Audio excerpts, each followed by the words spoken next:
Trying to make sense of the most recent college football playoff rankings, the committee, to me, has made some mistakes and is showing that they are ranking these teams inconsistently. I think it's going to hurt Georgia. I think it could hurt Tennessee, Georgia's opponent this weekend. I think it could hurt a few teams. I don't understand the logic behind some of what happened over this last week and then the way that they reacted to it. Georgia falls 9 spots after losing to Ole Miss. Deserved to fall. Deserved to slide. Deserved to slide 9 spots. I can get behind that. I can hear you out on that. But man, some of what is in front of Georgia and some of what happened in front of Georgia, to me, it's almost criminal the way that they did this. And I've got a few qualms, and I'm not going to waste your time. With Georgia, we'll start with Georgia, right? This is a Georgia channel. I've got concerns for other schools. I got concerns for this thing in general. Bear with me if you're curious about it, but we'll start with the Dogs. Miami was ranked number 4 the week. Georgia was ranked 3, and Miami was ranked 4 heading into last weekend. That was the college football ranking a week ago. Miami lost to now 6-4 Georgia Tech, and not ranked Georgia Tech, and they were on the road. They lost 28-23. Georgia gets kind of thumped by Ole Miss on the road, a ranked team that's now in the top 12. 2-loss team, right, that lost 2 close games. So they're very close to being an undefeated team. However you want to look at that. Well, Miami only fell 5 spots to number 9. And Georgia fell 9 spots to number 12. So they both lose. Miami loses to a worse opponent. I know that they look better in doing so, but they lose to a worse opponent. And they both plummet, but Georgia plummets way further. And the committee kind of explained they thought it was because of the way Georgia looked in that. But look, this is what Ward Manuel said. This is the committee chair. He's also the athletic director for Michigan. Well, and he was asked what the difference was between Georgia and Miami in this case. He said, well, the obvious is the first loss for Miami, and it's the second loss for Georgia. That obviously played a factor into it. Georgia Tech is coming on. They now have both their quarterbacks playing in the game. They were on the road. Georgia's losses were both on the road as well. So it came down to factoring in those games, a close game that Miami lost to Georgia Tech, and then a decisive win by Ole Miss against Georgia away. So we just factored everything in and took a look at the competitiveness. Well, that doesn't answer the question. It doesn't answer the question. We have to evaluate this based on more than just the 1 week, right? And it's the whole body of work. Well, Miami doesn't have a signature win. Its best win, I suppose, is the Louisville game. Solid win, but they went back and forth to Louisville. The truth about Miami is they danced around with a lot of teams it's supposed to be better than. And had to claw its way out of a fight with Cal. Almost lost to Virginia Tech. Duke is one of those things where it's kind of like the Alabama game against USF earlier in the year where the final score doesn't look close, but man, was it close in the fourth quarter.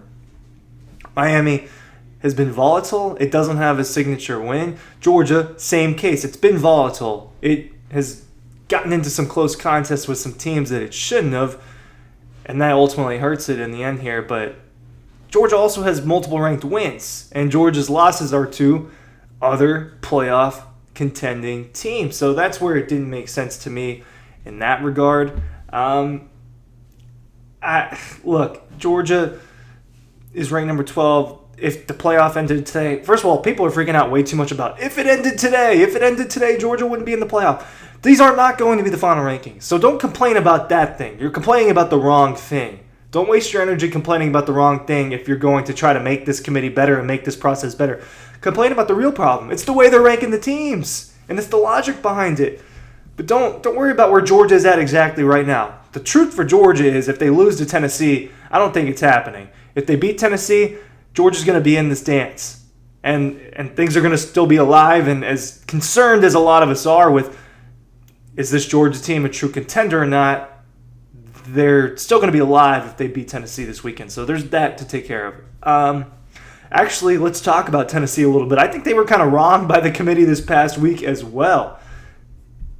They were ranked 7, right? And obviously, teams in front of them, Miami and Georgia, they lost. You think they're going to slide behind them? They do. So Tennessee, okay, maybe they move up a couple spots. Solid win. Not amazing, but solid win over Mississippi State, 33-14. Nico doesn't play in the second half, right? So it's a solid win for the Vols. BYU scrapes by a 500 Utah team, barely, right? A little bit of ridiculousness at the end of that game. And Indiana beat Michigan, another 500 team, by 5 points at home. Neither of those are great wins. They're wins that they should have gotten, right? BYU is a little bit different with the rivalry there, and I think they were on the road, if my memory serves correctly, so it's a little bit different. You got to pat BYU on the back for just getting out of that game. And I think that in the first place, these teams were a little bit disrespected by the committee, but jumping on both three spots over Tennessee when Tennessee looked better than them the past week and was already ranked better than them makes no sense. What was the explanation? Ward Manuel gave an explanation about that. And it's concerning to hear this. Excuse me one second. A Mercedes-Benz Cup. This is what Manuel said. It really came down to the play last week of both Indiana and BYU, both winning big games. Timeout. Not big games. Time back in on their schedule. Tennessee, the offense has struggled some of the second half of the season, not being consistent early in the year, and we just felt as a committee that this time Indiana has been playing very well. A close win against Michigan, but other than that, they've dominated everyone they've played with. BYU obviously undefeated, 2 wins against top 25 opponents, SMU and Kansas State. In looking at that, as we assessed all of the teams, we just felt that Indiana and BYU earned the 5 and the 6 slot, and Tennessee stayed where they are. There's some truth into what he said. I think that you do have to give props to BYU. They do have 2 ranked wins. I think it's a good football team. I don't know if it's a true championship contender, but it probably deserves to be in the dance, especially if they go on to win the Big 12. And the reality is if they go on to win the Big 12, it'll be a top 4 seed. It'll have the bye, yada, yada, yada. And that's fine.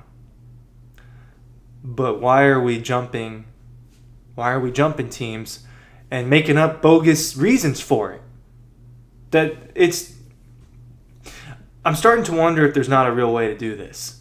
I mean, seriously, do we use AI and pump it into a computer? Is that not kind of what the BCS was a little bit?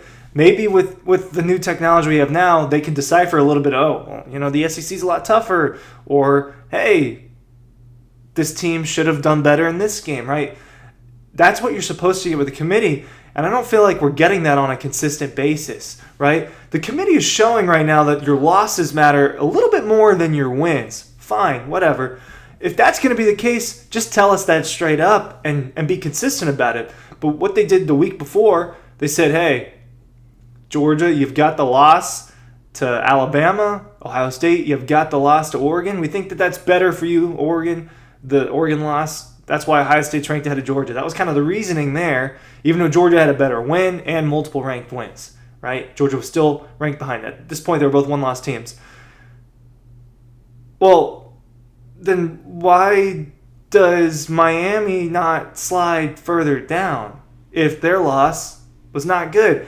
Well, because Georgia Tech's coming on? Well, you guys are talking about the beginning of the season mattering, sometimes it not mattering, and then what's going on right now mattering, sometimes it not mattering. It's all over the place to me. I ask you this question. Alabama's ranked 10. Ole Miss is ranked 11 right now. I think they're going to win out, right? These next 2 games are not terribly difficult for those teams. I'm kind of assuming, hey, those are going to be playoff teams. They're going to slip in 2-loss teams because they're already ranked there, and I think they're going to keep winning, and they've got strong wins, right? Well, Tennessee is a 1-loss team at rank number 7, and we just saw what can happen if you go on the road and lose to a ranked team. You can drop 9 spots. What happens if Tennessee loses to Georgia? Let's say it's a 10-point game.